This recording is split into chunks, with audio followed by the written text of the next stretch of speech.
They want 25 bucks for that. Watch this. Alright guys, so I finally found a piece of software that I can actually use. This one is called FreeCAD. It's still currently in a beta stage, but for my purposes it works just fine. And I've been making a lot of things using this program to try to figure out how to work this thing, and this happens to be one of them.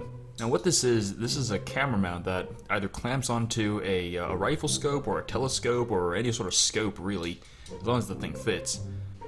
Now, I didn't feel like shelling out $20-some odd for a pre-made rifle scope mount because it really doesn't have much use for me other than making this one video. So I figured why not just, test my skill a little bit and 3D model something out of it.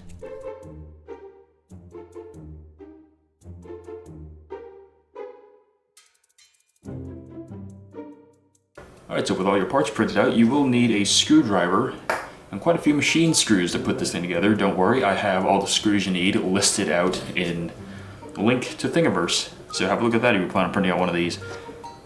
So the first thing we can assemble will probably be these two pieces. These are the travel arms for where you're going to mount your camera. Now, this piece has two indexing pieces. That just simply slides into the slot there, and that pretty much just guides it, prevents it from twisting around. You can take a 1/4 inch machine screw along with a wing nut and the washer that fits it, and that pretty much bolts that into place.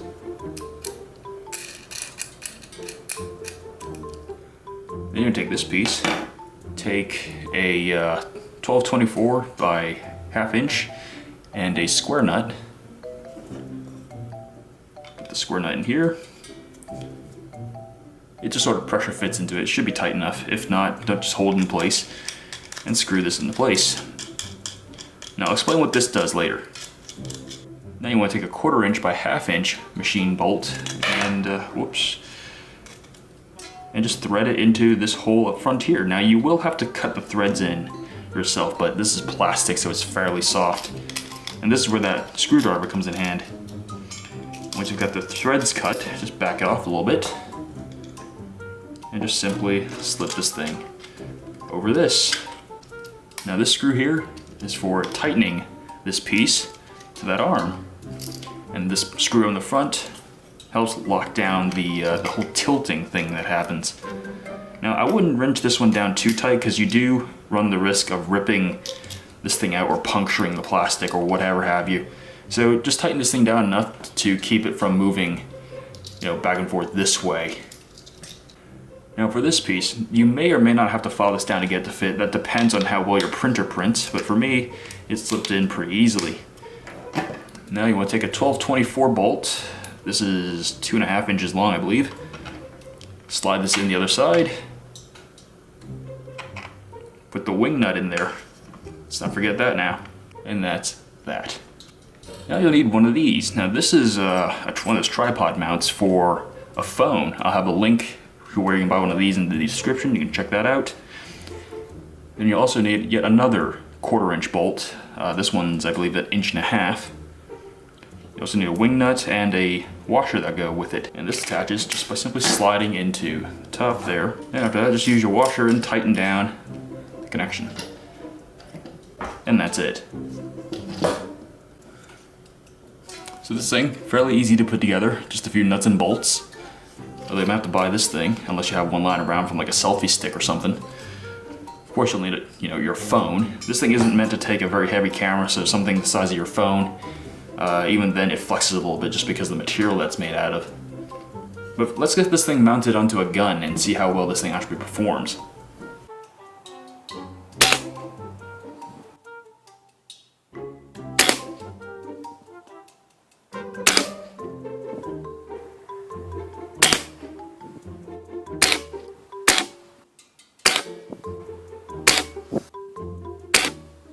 Alright, so we're back from that shooting test. This is what the whole mount looks like when attached to the gun itself. Of course, you'd have whatever phone you'd have attached to this thing. Now, I was shooting a new type of pellet. It would be the Gamo rockets. Now, these did surprisingly well at 10 yards. So these pellets show some promise. Now, those two up there, those are probably me, because there's a few things I need to talk about with this mount. So the first thing is trying to find your crosshairs through your camera lens. That proved to be a lot more difficult than I originally thought. The second problem would be the camera being able to see its own reflection in your lens.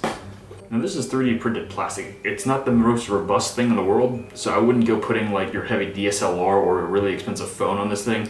I'd probably put on like a GoPro or something cheap like that. Now would I go mounting this thing onto like a centerfire rifle? Absolutely not. In fact, I would worry about mounting this thing onto a spring gun. Forget the mount on the spring gun, how about your phone? I don't think there's many cameras out there that can actually take that sort of recoil. So really with a mount like this, you're pretty much limited to like airsoft guns, multi-pump guns, PCPs. But then again, you have a PCP, why not just grab an actual mount? Because at that point, an actual mount is just a drop in the bucket. So if you happen to have a 3D printer lying around and you want to give this whole scope cam a shot, this might be your only bet, because I have yet to see anyone else upload a 3D file for something like this.